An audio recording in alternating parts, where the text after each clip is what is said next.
Hello and welcome to FPL Mate, your best mate for fantasy Premier League content for the 2020-21 season. My name is Dan and today I'm coming at you with a team selection video for Game Week 17 / we're going to do my transfers / we're going to choose my captain for this game week, or at least early thoughts on captains. Maybe I'll change it at the last minute, but we'll see about that. And also we're going to look back at Game Week 16, which is something I'm not really looking forward to, but hopefully, guys, I can make you feel a little bit better about your own Game Week 16 scores, because it's been a bit of a rubbish week for a lot of people, and I do kind of feel like we are all in this together. But if you do enjoy this video, please do make sure you give it a big thumbs up and subscribe if you're new around here. And before we crack on, a quick message from today's sponsors. Now, today's video is sponsored by OneFootball. Now, for those of you who don't know what OneFootball is, it's a great app / website for all things football. Now, I personally use OneFootball, the mobile app, to check out scores, sort of the fixtures that are going on in the future. Maybe I want to check out the stats from the games that I'm watching or the games that I'm not watching. Really easy to do. And of course, as January transfer window's coming up, there's going to be all kinds of football news and transfer rumours as on the app as well. So it's got everything. So if you like to stay up to date with your football, do check out the link at the top of my description now. Check out OneFootball. Why not? Completely free, of course. So guys, the hypnotic pitch of greenness is back in your faces, and not such a big score this game week, guys. So 45 was the game week score for me, above average, but I did take a -4 as well. So although the -4 was kind of preparing, I guess, for the blank game week / double game week, it's still not ideal. It's still not ideal. So basically, a lot of things happened in this game week. We all know games were cancelled. Things went terribly, terribly wrong for so many of us. Obviously, Man City versus Everton didn't play. I thought, okay, I've just transferred out Kevin De Bruyne and Dominic Calvert-Lewin. I'm in luck here. This is really good, right? Although a lot of people will be suffering there, I think I've got lucky here. But then, you know, I didn't have Cancelo, so Foul on my bench, he wasn't playing anyway, so he would have got a clean sheet if he played in that game. Sort of Son, who I just transferred in as well for the -4 for Kevin De Bruyne, he didn't play either. So it just turned out to be a big mess. And there was so many other things that went wrong. It started really strongly with Zaha scoring the goal, but it was just one of those really dodgy game weeks where so much that could have gone wrong went wrong, and for so many people. So the only team that scored more than 2 goals, well, no, more than 1 goal, in fact, was Leeds United. Every other team in the Premier League scored 1 goal or less other than Leeds United in this game week. So if you had loads of Leeds players, then perhaps you did okay. Other than that, you're pretty much just depending on clean sheets for your points. And considering Chillwell didn't get his clean sheet, Cancelo didn't play, Kyle Walker-Peters got a yellow card right at the end of the game to take him from, I think it was on for 2 bonus points, he was on for 8 points, all the way down to 5 points. Oh my god, so frustrating. So far, of course, didn't even get on the pitch. He would have got a clean sheet if he was playing in that game. Super frustrating, just all over the place. And of course, Salah, the captaincy shout. You would have thought that Salah would get something against Newcastle. He had a couple of really nice opportunities to score, and he just didn't finish them off either. Super frustrating. Jay Adams, he's just disappeared off the face of the earth since I've transferred him in. Maybe I should have just stuck with more pay. Oh my god, a nightmare game week. But you know, we're all in this together. A lot of us are in the same boat with this kind of thing. A lot of us did all have low scores together, and when everyone has low scores, then no one really has a low score, if that makes any sense. So if there's a week to do badly, it kind of was that game week. It really was, because the losses are not really that significant if you did do badly, and perhaps if you did do well, and the few of you will have done really well, you probably saw yourself having a really nice ranking increase. But for the majority of us, we did pretty poorly, pretty averagely. Nothing's going to change too much. I have dropped around 45,000 places, which is, it's gutting, I'm not going to lie to you, but whatever, it's one of those things. I've still got to just look forward to the blank game week, the double game week, where hopefully the men is split up from the boys a little bit in that regard. But even that, fixtures have changed. Manchester United now play in the blank. Manchester City and Aston Villa now play twice in game week 19.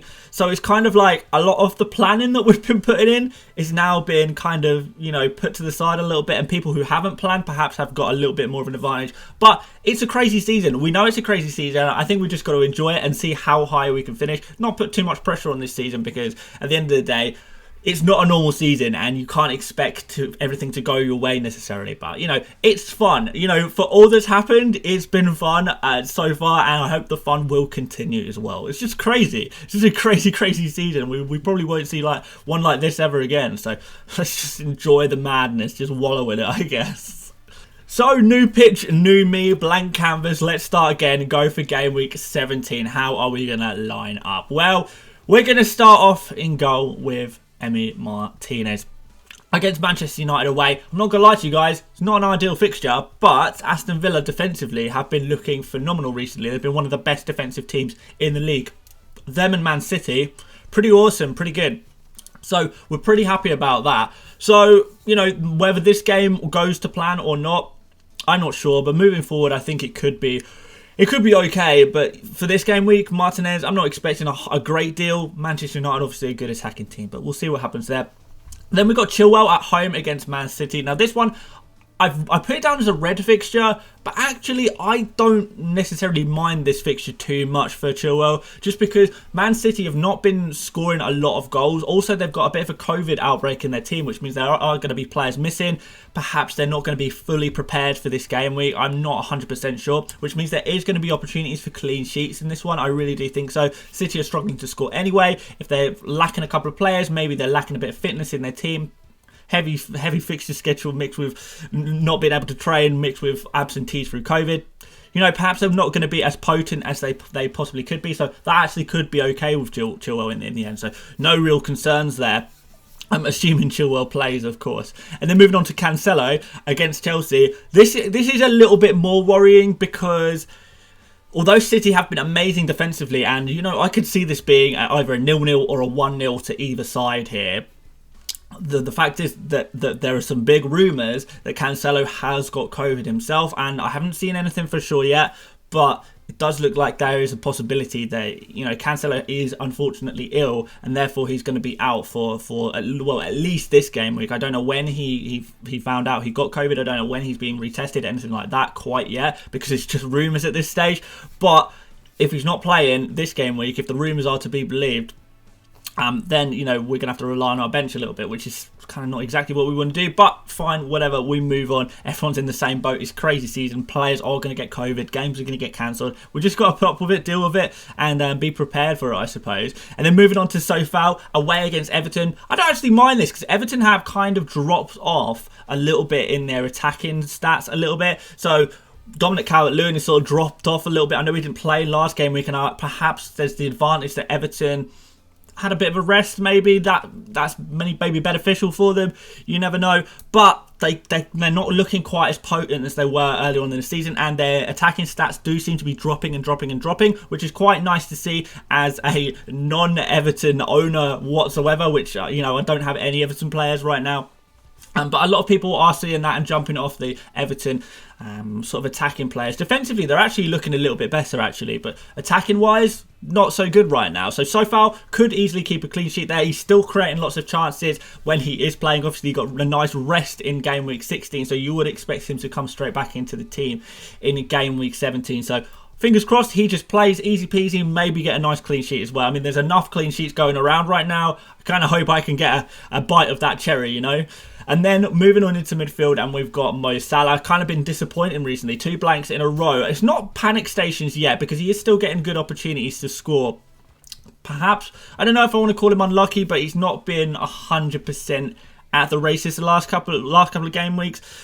Obviously, I don't know what's going on. I don't know why that might be. Southampton is not exactly an easy fixture, but it's not like he will not score ever again. He's the kind of player who is very, very good at scoring goals. He takes lots of shots. He gets lots of really quality chances to score. So I am expecting him to come back into it at some point or another. He's not going to blank forever. 2 game weeks in a row to blank is pretty rare for Salah. So back to normal very soon, I'm assuming. I don't see why not. And then Bruno Fernandes, he's a bit of a legend. He's kind of you know, if there's any player that's essential right now in attack in your fantasy teams, it's kind of Bruno Fernandes. He's the closest you can get to essential right now. Still only 48% owned. So I'm surprised that he's not like, you know, sort of, a lot of players are sort of at 55, 60%, even 65% owned in FPL. I'm surprised Bruno's not one of those players because he really has been that good recently. But home against Aston Villa, like I said, it's kind of a tough fixture, but you know, it goes either way. Either Martinez is keeping a clean sheet or Bruno is getting a goal contribution. It could happen that neither of those things happen, but it's going to be pretty rare, isn't it? Usually, it's either Bruno scoring or, you know, Martinez keeping a clean sheet in this game. If that doesn't happen, then I'll kind of be surprised. I'm getting one or the other. My bets are hedged, you could say. And then moving on to Son against Leeds. I did bring in Son last game week to play against Fulham and then Leeds. I really like the look of these two fixtures for Son. This one is the big one I was targeting. So whilst I was a little bit disappointed that the Spurs against Fulham game was called off for COVID, unfortunately, I would be even more annoyed if it was this game, because this was the game I was really targeting. Son up against Leeds. Leeds, a full-blown attacking team, really leave themselves open to counter-attack, and who is, you know, one of the best counter-attacking football players in the whole Premier League, where it's HeungMin Son. He only needs a couple of counter-attack opportunities, and he is going to be bombing down that left wing, cutting inside, and finishing off. You know, he only needs one or two chances during the game and he is getting goals. And you would think that Spurs against Leeds, there would be opportunities for a player like Son to score. So this was a game I was really targeting. This is why I wanted to get Son in. He's super highly owned. I was really worried that if I didn't have him in my team, I was going to get punished for it. So he's in now, and let's see what he can do, because I think this could be a good week for Son. And there's not too many players that I can confidently say that this is going to be a good week for, to be fair. And then we've got Jack Grealish, who's been kind of disappointing in terms of his FPL output. Obviously, he looks fantastic on the pitch. He's obviously an incredible player. But because he's sitting a little bit deeper, he's sort of making the second assist type passes. He's not shooting as much because he's kind of drawing a lot of the attention of the defending team towards him, which is really allowing the players around him. We're sort of seeing Traore, El Ghazi particularly, and even Watkins get a lot more opportunities to score goals, because Grealish is being that sort of deeper line player who is creating from a little bit deeper, maybe occupying the Ross Barkley role a little bit, and you know, he's giving all this space to all of these other Aston Villa players. But what we obviously, that's fantastic for Aston Villa, but it's not really fantastic for our fantasy teams, because at the end of the day, we want players who score FPL points, and they look like they're going to be, as each game goes by,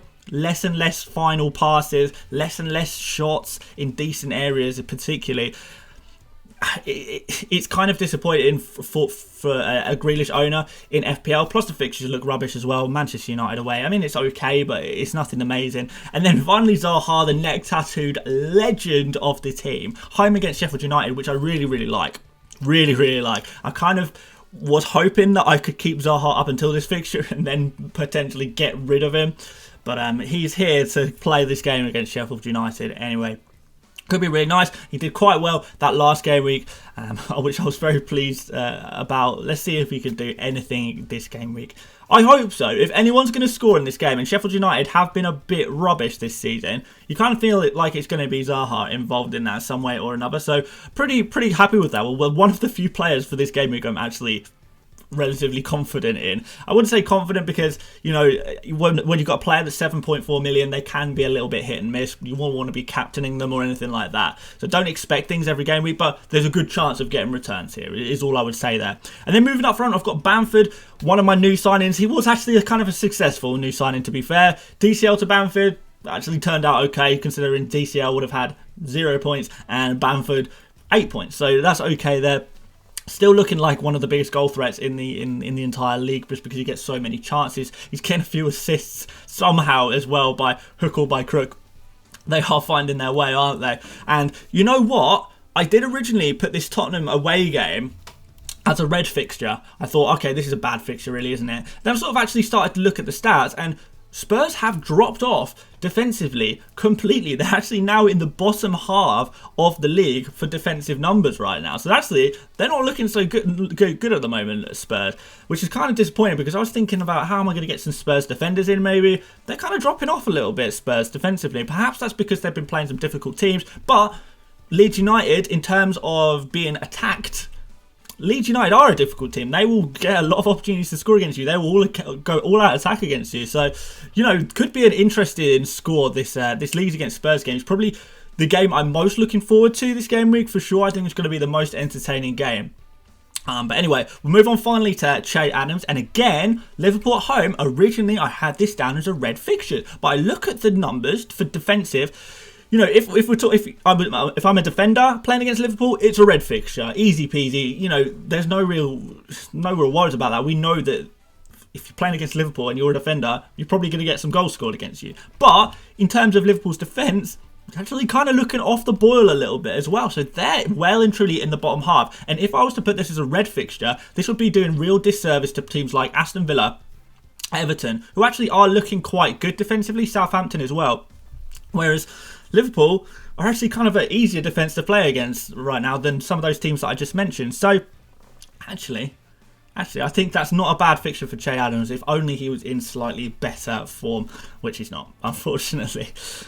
A quick look at my bench very, very quickly. Forster, never going to play. Brewster, the 2-point bandit. He was the 1-point bandit. We got 2 points last week, so fair play to him up against Crystal Palace. Let's just stick him first on the bench because you never know. You never know. Kyle Walker-Peters at home against Liverpool, like I was literally just saying. A defender against Liverpool, not really ideal, so we'll stick him on the bench there. And Ferguson, the ever-present, ever-injured man, is playing home against Sheffield United. Except he's not playing.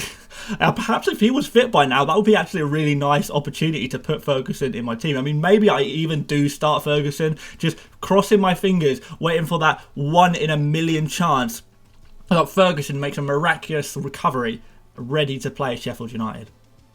Not going to happen, is it, guys? Not going to happen at all. But with that all said, when you can see all my team here, we got a transfer to make, and I am going to make it. Obviously, things have changed a little bit. We now know that Man City have a double game week in game week 19. I've got to kind of be prepared for that. Maybe I want to bring in De Bruyne back into my team, which is so annoying, so frustrating. These things happen. You just got to roll with the punches. You've got to just react. You can only, you can only deal with what's put in front of you. And I didn't receive the information before. None of us did. So it was kind of unexpected. It's kind of come from left field a little bit. But we know now, so we can perhaps think about getting maybe De Bruyne, maybe Sterling back in for that double game week.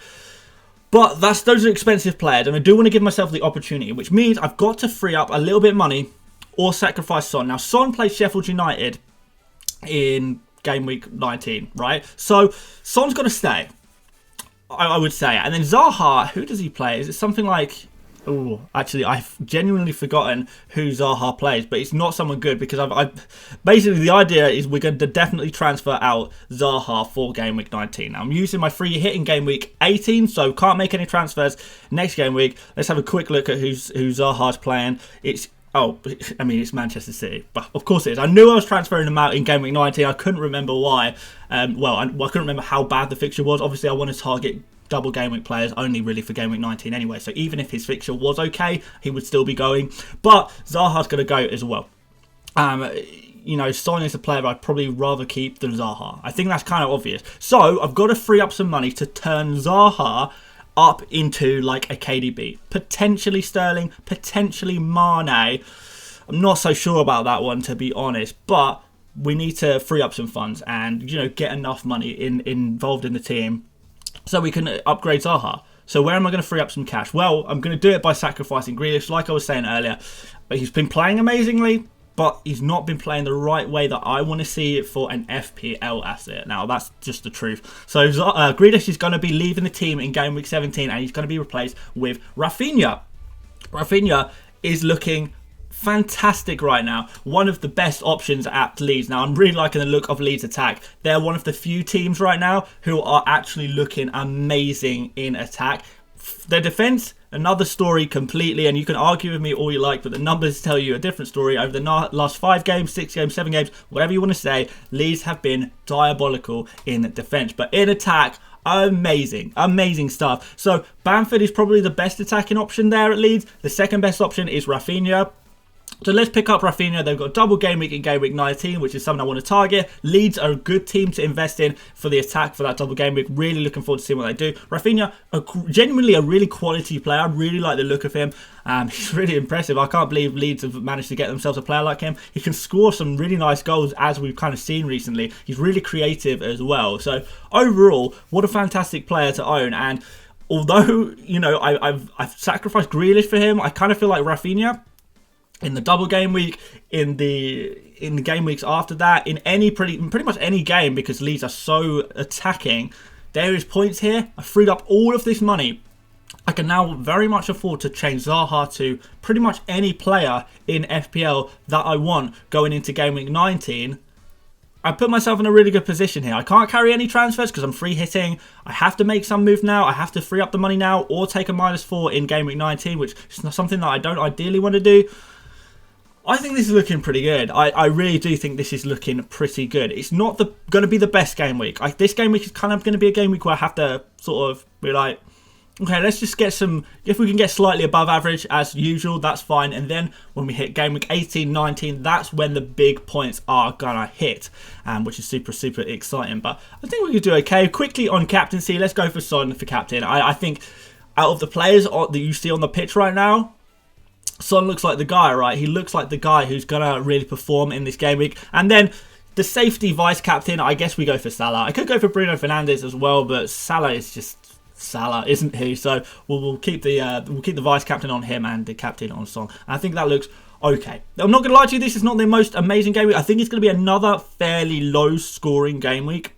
I said this last game week. I didn't quite know how low it was going to be last game week, but I thought last game week looked pretty low scoring. I think this one looks fairly low scoring as well, but you know, I think actually the players that I've got here, they're looking pretty good. Most of them are in-form players, so you know, why not? Let's see what happens. Let's see what happens. But yeah, there we go, guys. That is the end of this video. I hope you did enjoy this team selection and transfers video today. If you did, please do give a big thumbs up on the video. Really, really super appreciated. And please help me out by subscribing. Let's see how close we can get to 50,000 subscribers. Other than that, guys, it is, I suppose, a happy new year from me, because it's the 31st. You know, by the time you watch this video, it might even be the 1st of January of 2021. Here we are, new year, new me, all that jazz. Hopefully 2021 is going to treat everyone a little bit kinder than 2020 did, so fingers crossed for that. I will be streaming, doing a deadline stream on the 1st of January, just before deadline. An hour before, as usual, we'll be streaming, answering your questions. And I'm sure you're going to have loads this game week as we find out about new fixes and stuff like that. But I won't ramble on for too much right now. Check out stuff in the description. Always plenty of links for you to go check out. Follow me on Twitter particularly, and OneFootball is there as well. But aside from that, guys, thank you so much for watching, and I will see you later, mates. Bye-bye.